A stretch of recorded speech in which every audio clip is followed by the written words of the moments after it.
21장. 그들이 예루살렘에 가까이 가서 감난산 벳박에 이르렀을 때에 예수께서 두 제자를 보내시며 이르시되 너희는 맞은편 마을로 가라. 그리하면 곧 매인 나귀와 나귀 새끼가 함께 있는 것을 보리니 풀어 내게로 끌고 오라. 만일 누가 무슨 말을 하거든 주가 쓰시겠다 하라. 그리하면 즉시 보내리라 하시니 이는 선지자를 통하여 하신 말씀을 이루려 하심이라. 일렀으되 시온 딸에게 이르기를 내 왕이 내게 임하나니 그는 겸손하여 나귀 곧 멍에 매는 짐승의 새끼를 탔도다 하라 하였느니라. 제자들이 가서 예수께서 명하신 대로 하여 나귀와 나귀 새끼를 끌고 와서 자기들의 겉옷을 그 위에 얹음에 예수께서 그 위에 타시니 무리의 대다수는 그들의 겉옷을 길에 펴고 다른 이들은 나뭇가지를 베어 길에 펴고 앞에서 가고 뒤에서 따르는 무리가 소리 높여 이르되 호산나 다윗의 자손이여 찬송하리로다. 주의 이름으로 오시는 이여 가장 높은 곳에서 호산나 하더라. 예수께서 예루살렘에 들어가시니 온 성이 소동하여 이르되 이는 누구냐 하거늘 무리가 이르되 갈릴리 나사렛에서 나온 선지자 예수라 하니라. 예수께서 성전에 들어가사 성전 안에서 매매하는 모든 사람들을 내쫓으시며 돈 바꾸는 사람들의 상과 비둘기 파는 사람들의 의자를 둘러엎으시고 그들에게 이르시되 기록된 바 내 집은 기도하는 집이라 일컬음을 받으리라 하였거늘 너희는 강도의 소굴을 만드는도다 하시니라. 맹인과 저는 자들이 성전에서 예수께 나옴에 고쳐주시니 대제사장들과 서기관들이 예수께서 하시는 이상한 일과 또 성전에서 소리질러 호산나 다윗의 자손이여 하는 어린이들을 보고 노하여 예수께 말하되 그들이 하는 말을 듣느냐. 예수께서 이르시되 그렇다. 어린아기와 젖먹이들의 입에서 나오는 찬미를 온전하게 하셨나이다 함을 너희가 읽어본 일이 없느냐 하시고 그들을 떠나 성 밖으로 베다니에 가서 거기서 유하시니라. 이른 아침에 성으로 들어오실 때에 시장하신지라. 길가에서 한 무화과 나무를 보시고 그리로 가서 잎사귀밖에 아무것도 찾지 못하시고 나무에게 이르시되 이제부터 영원토록 내가 열매를 맺지 못하리라 하시니 무화과 나무가 곧 마른지라. 제자들이 보고 이상히 여기 이르되 무화과 나무가 어찌하여 곧 말랐나이까.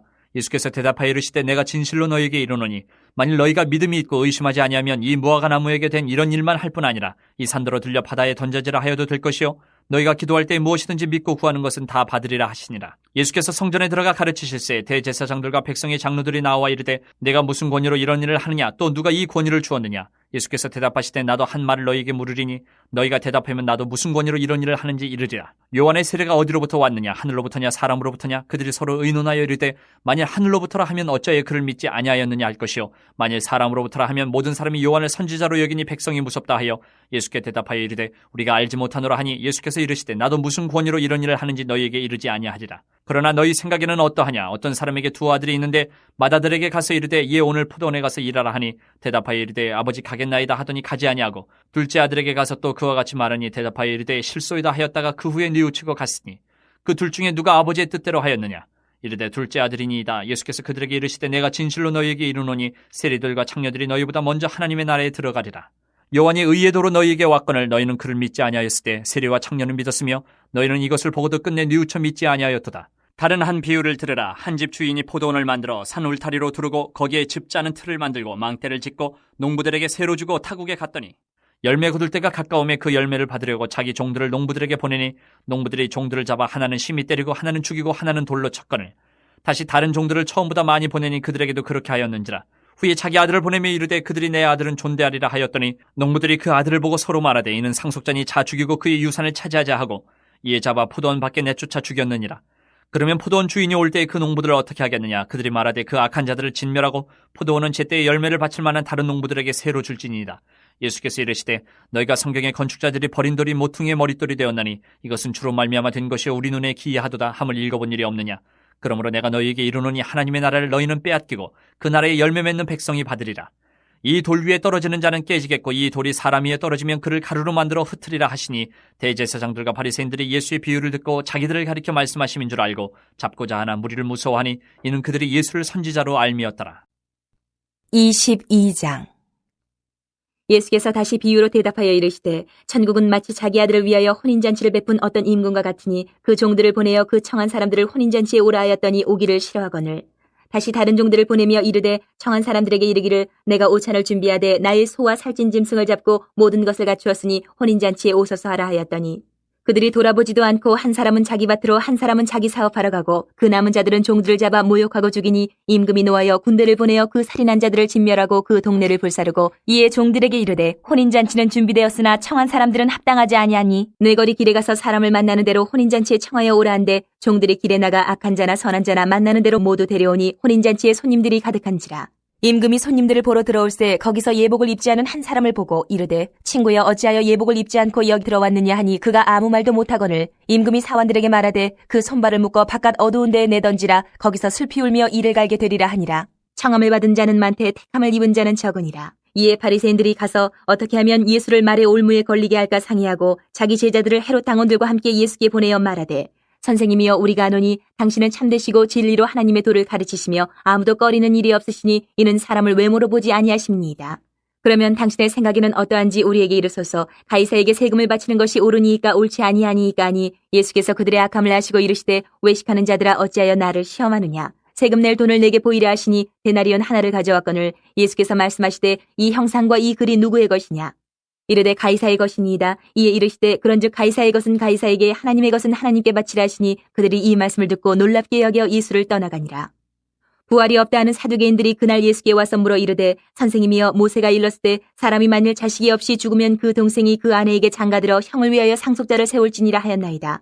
우리 중에 칠형제가 있었는데 마지가 장가들었다가 죽어 상속자가 없으므로 그 아내를 그 동생에게 물려주고 그 둘째와 셋째로 일곱째까지 그렇게 하다가 최후에 그 여자도 죽었나이다. 그런즉 그들이 다 그를 취하였으니 부활 때에 일곱 중에 누구의 아내가 되리이까? 예수께서 대답하여 이르시되 너희가 성경도 하나님의 능력도 알지 못하는 거로 오해하였도다. 부활 때에는 장가도 아니가고 시집도 아니가고 하늘에 있는 천사들과 같으니라. 죽은 자의 부활을 논할진대 하나님이 너희에게 말씀하신 바 나는 아브라함의 하나님이요 이삭의 하나님이요 야곱의 하나님이로라 하신 것을 읽어보지 못하였느냐. 하나님은 죽은 자의 하나님이 아니요 살아있는 자의 하나님이시니라 하시니 무리가 듣고 그의 가르치심에 놀라더라.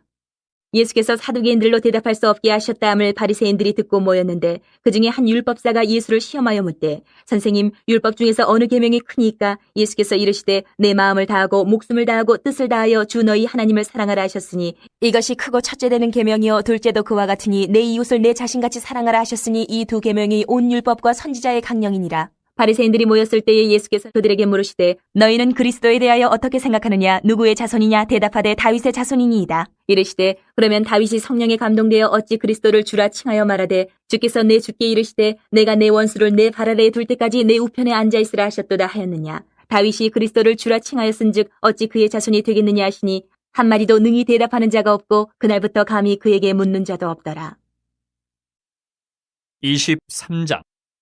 이 예수께서 무리와 제자들에게 말씀하여 이르시되 서기관들과 바리새인들이 모세의 자리에 앉았으니 그러므로 무엇이든지 그들이 말하는 바는 행하고 지키되 그들이 하는 행위는 본받지 말라. 그들은 말만 하고 행하지 아니하며 또 무거운 짐을 묶어 사람의 어깨에 지우되 자기는 이것을 한 손가락으로도 움직이려 하지 아니하며 그들의 모든 행위를 사람에게 보이고자 하나니 곧 그 경문띠를 넓게 하며 옷수를 길게 하고 잔치의 윗자리와 회당의 높은 자리와 시장에서 문안받는 것과 사람에게 랍비라 칭함을 받는 것을 좋아하느니라. 그러나 너희는 랍비라 칭함을 받지 말라. 너희 선생은 하나요 너희는 다 형제니라. 땅에 있는 자를 아버지라 하지 말라. 너희의 아버지는 한 분이시니 곧 하늘에 계신 이시니라. 또한 지도자라 칭함을 받지 말라. 너희의 지도자는 한 분이시니 곧 그리스도시니라. 너희 중에 큰 자는 너희를 섬기는 자가 되어야 하리라. 누구든지 자기를 높이는 자는 낮아지고 누구든지 자기를 낮추는 자는 높아지리라. 화 있을진저 외식하는 서기관들과 바리새인들이여 너희는 천국문을 사람들 앞에서 닫고 너희도 들어가지 않고 들어가려 하는 자도 들어가지 못하게 하는도다. 화 있을진저 외식하는 서기관들과 바리새인들이여 너희는 교인 한 사람을 얻기 위하여 바다와 육지를 두루 다니다가 생기면 너희보다 배나 더 지옥자식이 되게 하는도다. 화 있을진저 눈먼 인도자여 너희가 말하되 누구든지 성전으로 맹세하면 아무 일 없거니와 성전의 금으로 맹세하면 지킬지라 하는도다. 어리석은 맹인들이 어느 것이 크냐. 그 금이냐 그 금을 거룩하게 하는 성전이냐. 너희가 또 이르되 누구든지 제단으로 맹세하면 아무 일 없거니와 그 위에 있는 예물로 맹세하면 지킬지라 하는도다. 맹인들이 어느 것이 크냐. 그 예물이냐 그 예물을 거룩하게 하는 제단이냐. 그러므로 제단으로 맹세하는 자는 제단과 그 위에 있는 모든 것으로 맹세하며 또 성전으로 맹세하는 자는 성전과 그 안에 계신 이로 맹세하며 또 하늘로 맹세하는 자는 하나님의 보좌와 그 위에 앉으신 이로 맹세함이니라. 화 있을진저 외식하는 서기관들과 바리새인들이여 너희가 박하와 회양과 근처의 11조는 드리되 율법에 더 중한 바 정의와 긍휼과 믿음은 버렸도다. 그러나 이것도 행하고 저것도 버리지 말아야 할지니라. 맹인된 인도자의 하루살이는 걸러내고 낙타는 삼키는도다. 화 있을진저 외식하는 서기관들과 바리새인들이여 잔과 대접의 겉은 깨끗이 하되 그 안에는 탐욕과 방탕으로 가득하게 하는도다. 눈먼 바리새인이여 너는 먼저 안을 깨끗이 하라. 그리하면 겉도 깨끗하리라. 화 있을진저 외식하는 서기관들과 바리새인들이여 회칠한 무덤 같으니 겉으로는 아름답게 보이나 그 안에는 죽은 사람의 뼈와 모든 더러운 것이 가득하도다. 이와 같이 너희도 겉으로는 사람에게 옳게 보이되 안으로는 외식과 불법이 가득하도다. 화 있을진저 외식하는 서기관들과 바리새인들이여 너희는 선지자들의 무덤을 만들고 의인들의 비석을 꾸미며 이르되 만일 우리가 조상 때에 있었더라면 우리는 그들이 선지자의 피를 흘리는 데 참여하지 아니하였으리라 하니 그러면 너희가 선지자를 죽인 자의 자손임을 스스로 증명하미로다. 너희가 너희 조상의 분량을 채우라. 뱀들아 독사의 새끼들아 너희가 어떻게 지옥의 판결을 피하겠느냐. 그러므로 내가 너희에게 선지자들과 지혜 있는 자들과 서기관들을 보내매 너희가 그 중에서 덜어는 죽이거나 십자가에 못 박고 그 중에서 덜어는 너희 회당에서 채찍질하고 이 동네에서 저 동네로 따라다니며 박해하리라. 그러므로 의인 아벨의 피로부터 성전과 제단 사이에서 너희가 죽인 바랴가의 아들 사가랴의 피까지 땅 위에서 흘린 의로운 피가 다 너희에게 돌아가리라. 내가 진실로 너희에게 이르노니 이것이 다 이 세대에 돌아가리라. 예루살렘아 예루살렘아 선지자들을 죽이고 내게 파송된 자들을 돌로 치는 자여 암탈키 그 새끼를 날개 아래 모음같이 내가 내 자녀를 모으려 한 일이 몇 번이더냐. 그러나 너희가 원하지 아니하였도다. 보라 너희 집이 황폐하여 버려진 바 되리라. 내가 너희에게 이르노니 이제부터 너희는 찬송하리로다. 주의 이름으로 오시는 이여 할 때까지 나를 보지 못하리라 하시니라.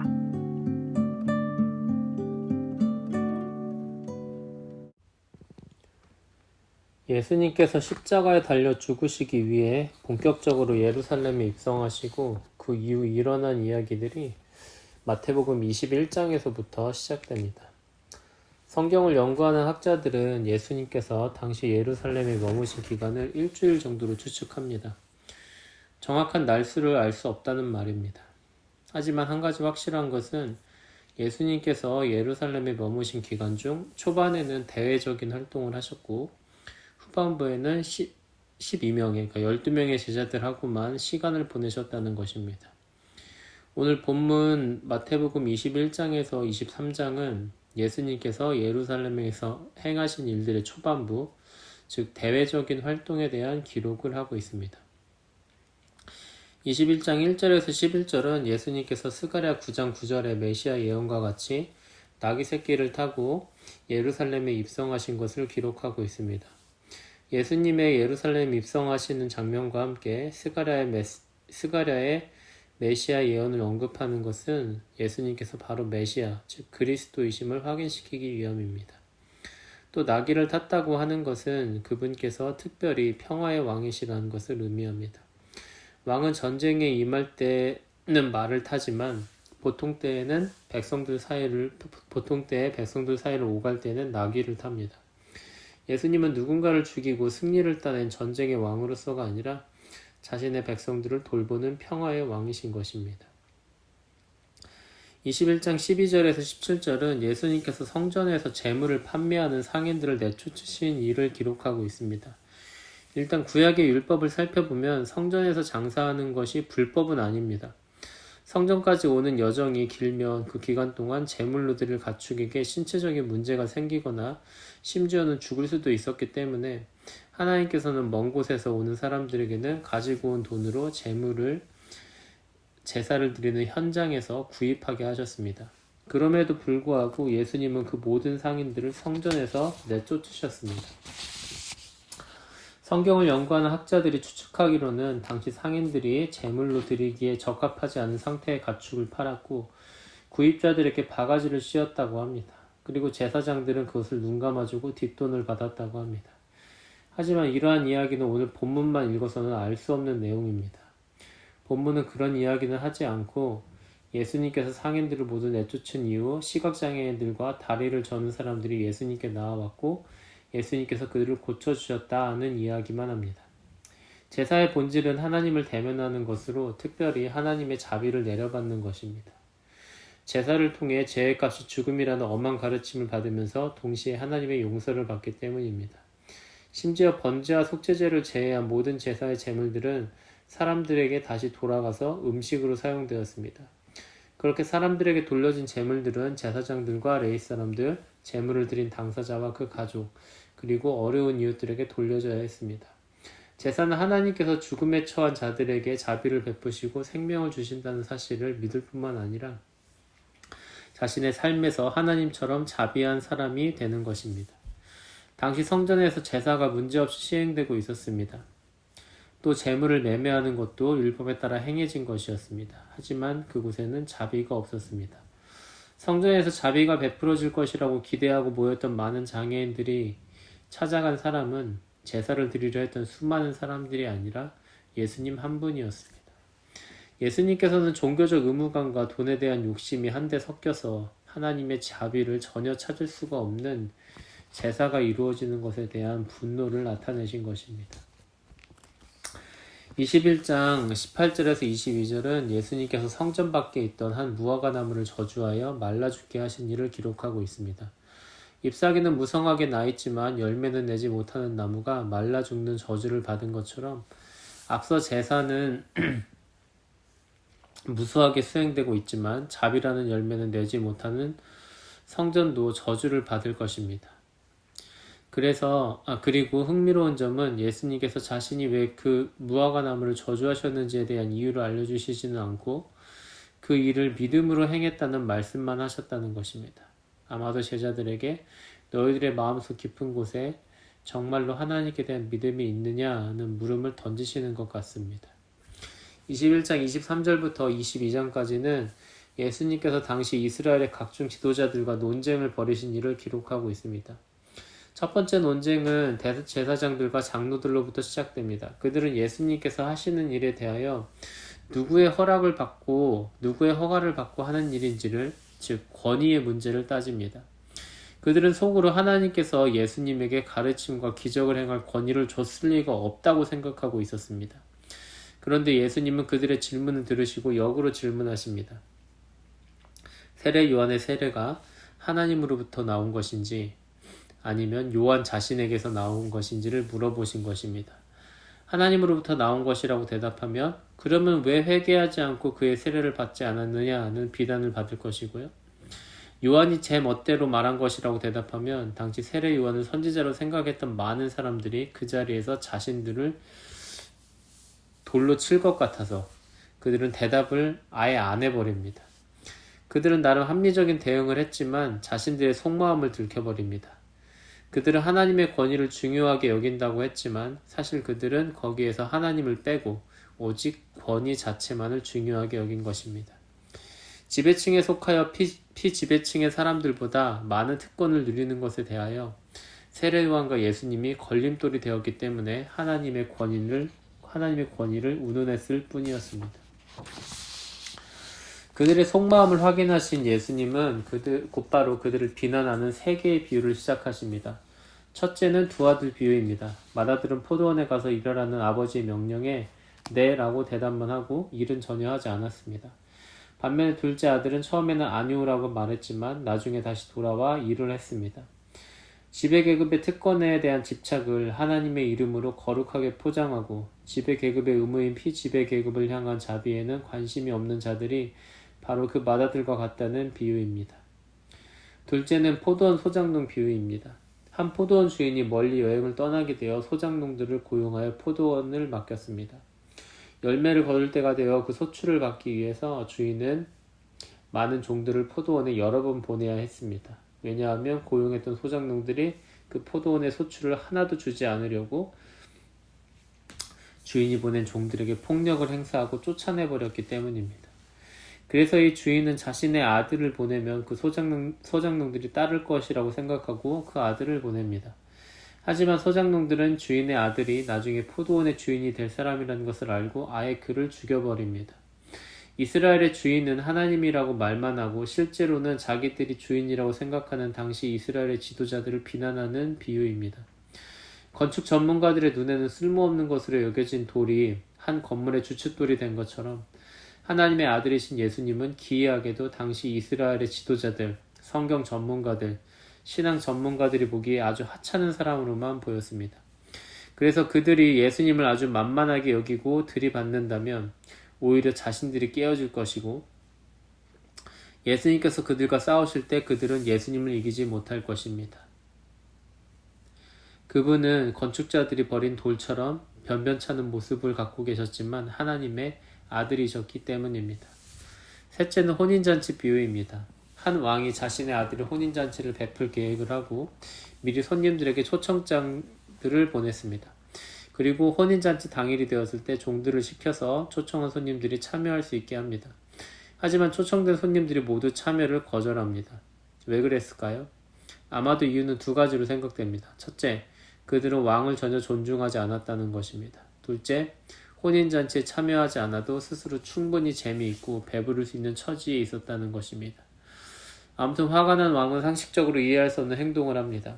먼저 그는 혼인잔치를 참여하기를 거절한 사람들을 모조리 죽여버립니다. 그래도 이것은 이성을 잃을 정도로 화가 많이 났나 보다 하고 이해할 수 있겠지만 다음 행동도 좀 이상합니다. 이제는 아무나 불러 모아서 혼인잔치에 참여시킨 것입니다. 예전에 초대했던 사람들보다 더 잘 나가는 사람들을 불러야 그 잔치가 화려해질 텐데 그냥 아무나 불러서 그 자리를 채우려고 한 것입니다. 아마도 그들은 자신이 왕의 혼인잔치에 초대받을 거라는 생각을 한 번도 할 수 없었던 사람들이었을 것입니다. 이 잔치는 소유물의 크기가 초대받을 자격과 그것을 빛낼 자랑이 되는 잔치가 아니었습니다. 오직 왕에 대한 존중만 있으면 되는 잔치였습니다. 그래서 그 잔치에는 아무나 들어올 수 있었지만 예복을 입지 않은 채로 들어오는 것은 허락되지 않았습니다. 예복은 왕에 대한 존중을 의미하기 때문입니다. 초대교회 신학자 어거스틴은 가난한 사람에게 예복을 요구하는 왕의 모습이 무자비하게 보이는 것이 염려가 되었던 건지 당시에는 왕이 잔치에 참여한 사람들에게 예복을 나누어 주었다고 주장했습니다. 이렇게 얘기해야지 하나님이 무자비한 왕처럼 안 보일 거 아니에요. 하지만 그것에 대한 역사적 근거는 없습니다. 이 비유는 하나님이 어떤 분인지를 알려주는 것이 목적이 아니라 사람들은 왜 하나님을 거부하는가를 알려주는 것을 목적으로 하고 있습니다. 뭔가 많이 가졌다고 하나님을 필요로 하지 않고 무시하는 사람이나 하나님에 대한 경외심이 없이 그분이 주시는 복에만 집착하는 것이 모두 하나님을 거부하는 일이라고 가르침을 주는 것입니다. 두 번째 논쟁은 바리새인들로부터 시작합니다. 그들은 예수님께 로마의 황제, 성경에는 가이사라고 하죠. 이 로마의 황제 가이사에게 세금을 바치는 것이 하나님 앞에서 죄가 되느냐, 그렇지 않느냐를 질문합니다. 만약 예수님이 가이사에게 세금을 내지 말아야 한다고 말한다면 예수님은 로마의 반역자가 되어 처형될 수 있습니다.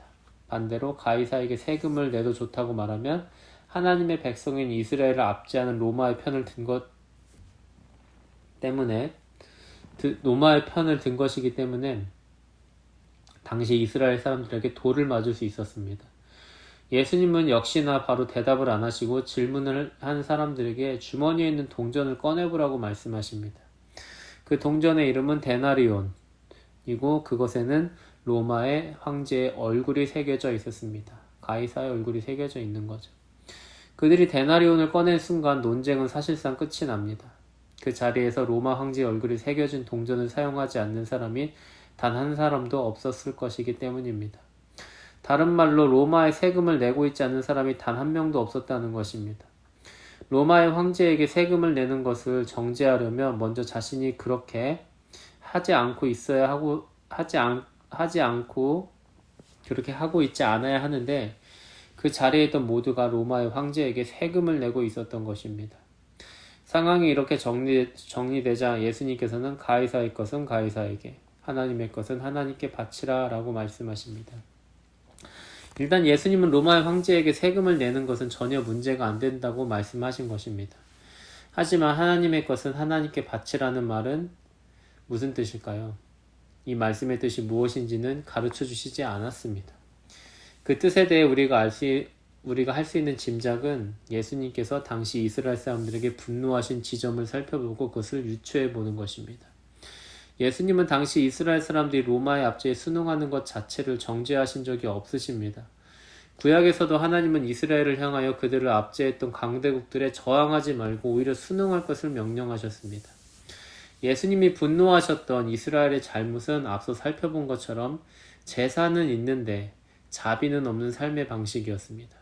이러한 지적은 구약에서도 동일했습니다. 세 번째 논쟁은 사두개인들로부터 시작됩니다. 그들은 부활이 없다고 생각하는 사람들이었는데 부활이 있다고 말하기 어려운 상황을 예로 들어서 예수님을 난처하게 만들어 보려고 합니다. 그들은 구약의 율법 중에서 기업 물을 자의 임무를 정해놓은 제도의 현실적 문제를 지적합니다. 어떤 여인이 7명의 형제가 있는 집안에 시집을 가게 됩니다. 그 여인은 그 집의 맏아들과 결혼합니다. 하지만 맏아들이 곧 죽게 됩니다. 여기에서 기업 물을 자의 임무라는 율법이 적용됩니다. 둘째 아들은 죽은 형의 대를 잇기 위해 형의 아내와 결혼을 하고 아기를 낳고 그 아이가 성인이 되어 형의 땅을 관리할 수 있을 때까지 양육해줘야 합니다. 하지만 그 둘째 아들도 죽어버리고 마지막 7째까지 그 여인과 결혼했지만 아이가 없이 모두 죽어버립니다. 이렇게 되면 나중에 부활했을 때 이 여인은 누구의 아내가 될까요? 가 사두개인들의 질문이었습니다. 사두개인들은 만약 부활을 하게 되더라도 그때의 세상은 지금과 같을 것이라고 막연하게 생각했을 것입니다. 하지만 예수님은 부활 후의 세상은 지금과는 다를 것이라고 말씀하십니다. 부활 후의 세상에는 지금 우리가 알고 있는 여러 사회적 관계를 뛰어넘는 새로운 관계가 형성될 것이라고 말씀하신 것입니다. 그리고 예수님은 약속의 유효성이 약속의 당사자의 죽음 때문에 없어지지 않는다고 말씀하십니다. 아브라함, 이삭, 야곱이 지금은 모두 죽었음에도 불구하고 하나님은 그들과의 약속을 지켜나가십니다. 부활을 약속받은 모든 하나님의 백성은 죽었더라도 하나님 앞에서 모두 산 사람으로 여겨진다는 것입니다. 네 번째 논쟁은 바리새인들로부터 시작됩니다. 그들은 예수님이 얼마나 성경을 잘 알고 있는지를 시험하려고 했습니다. 그들은 율법의 여러 말씀 중 무엇이 가장 큰가라는 질문을 했는데 풀어 말하자면 율법을 한번 요약해 보라는 것이었습니다. 예수님은 신명기 6장과 레위기 19장의 말씀으로 구약의 모든 말씀을 정확하게 요약해내십니다. 첫째는 하나님을 사랑하는 것이고 둘째는 이웃을 사랑하는 것으로 완벽한 요약을 하셨습니다. 22장 41절에서 46절은 예수님께서 모든 논쟁이 끝난 후 역으로 질문을 하시는 것을 기록하고 있습니다. 예수님은 그리스도가 다윗의 자손이 될 수 있는가? 라는 질문을 하십니다. 예수님은 다윗이 기록한 시편 중 하나인 시편 110편의 말씀을 인용하여 질문하셨습니다. 시편 110편 1절에는 주께서 내 주께 이르시되 라는 말씀이 있습니다. 먼저 주께서에서 주는 하나님을 가리킵니다. 그리고 내 주께 이르시되에서 주는 그리스도를 가리킵니다. 만약 그리스도가 다윗의 자손이라고 한다면 다윗은 주께서 내 자손에게 이르시되 라고 말해야 했을 것입니다. 하지만 그는 자신의 자손을 하나님을 부를 때와 똑같은 호칭인 주라고 불렀습니다. 예수님은 당시 자신을 둘러싸고 있던 바리새인들에게 그 이유를 설명해 보라고 말씀하십니다. 하지만 그들 중 어느 누구도 답을 하지 못했습니다. 그들은 그리스도가 다윗의 자손이라는 것은 알고 있었지만 다윗의 자손으로 태어나기 위해 하나님께서 직접 사람이 되셨다는 것을 믿지 못했기 때문입니다. 마태복음 23장은 당시 이스라엘의 모든 지도자들에게 대한 예수님의 강도 높은 비난과 저주를 기록하고 마지막에는 예루살렘을 향한 예수님의 슬픈 탄식을 기록하며 마무리됩니다. 그들을 향한 예수님의 비난을 요약하자면 당시 이스라엘의 지도자들은 지배층으로서 갖고 있는 특권을 즐기고 집착하기만 했지 그 책임, 즉 사람들에게 하나님의 자비를 가르치고 실천하는 일은 다 하지 않았습니다. 대표적인 예로 박하와 회양과 근체의 11조를 들 수 있습니다. 박하, 회양과 근체는 모두 음식이 아니라 약재나 향신료로 쓰이는 식물들로서 율법에서 11조가 적용되는 품목이 아니었습니다. 하지만 이스라엘의 지도자들은 그것들도 모두 농사의 소출 중 하나이니까 하나님을 더욱 의지하겠다는 뜻으로 11조의 품목으로 넣자고 강요한 것입니다. 우리가 가진 모든 것의 주인은 하나님이시다라는 고백의 취지는 잘 살렸습니다. 하지만 당시 이스라엘 사람들 중에는 밥 한 끼도 제대로 먹지 못하는 사람들이 많았던 것 같습니다.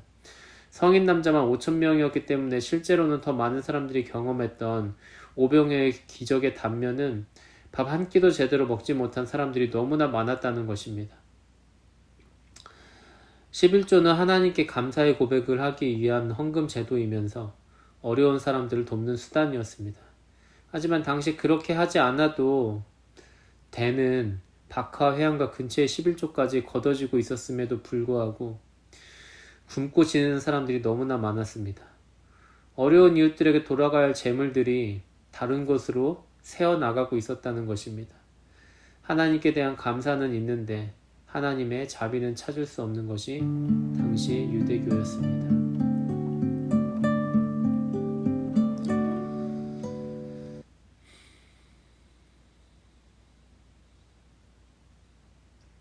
평화의 왕으로 예루살렘에 입성하신 그리스도 예수님은 이제 예루살렘을 보면서 탄식을 하십니다. 예수님은 그리스도로서 암탉이 병아리를 날개로 보호하며 키우듯 그의 백성들을 돌보시려고 하셨지만 그들은 원치 않았습니다.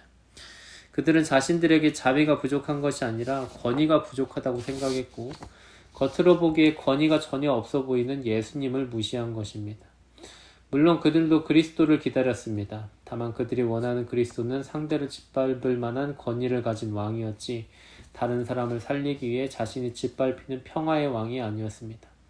자신이 살기 위해 남을 짓밟을 권위를 찾거나 짓밟히기를 피하기 위한 권위를 찾는 세상에 예수님은 다른 사람들을 살리기 위해 기꺼이 짓밟히고자 하는 겸손한 마음으로 나귀를 타고 오셨습니다. 그리고 십자가에서 생명을 잃어버린 사람들을 위한 하나님의 자비하심을 나타내셨습니다. 함께 기도하겠습니다. 거룩하고 자비하신 하나님 아버지, 예수 그리스도의 그 겸손한 마음을 담기 원합니다. 사람의 일상을 생존과 경쟁의 무대로 만들어버리고 그곳에서 승자와 패자를 나누고 그것을 기준으로 사람의 가치를 결정하는 이 무자비한 전쟁과 같은 세상에서 평화의 왕을 높이고 따르는 우리가 될 수 있도록 인도하여 주옵소서. 하나님께서 인정하시는 인생의 존귀함은 권위에 집착하는 것이 아니라 권위를 내려놓는 것에 있음을 잊지 않는 우리가 될 수 있도록 인도하여 주옵소서. 예수님의 이름으로 기도합니다. 아멘.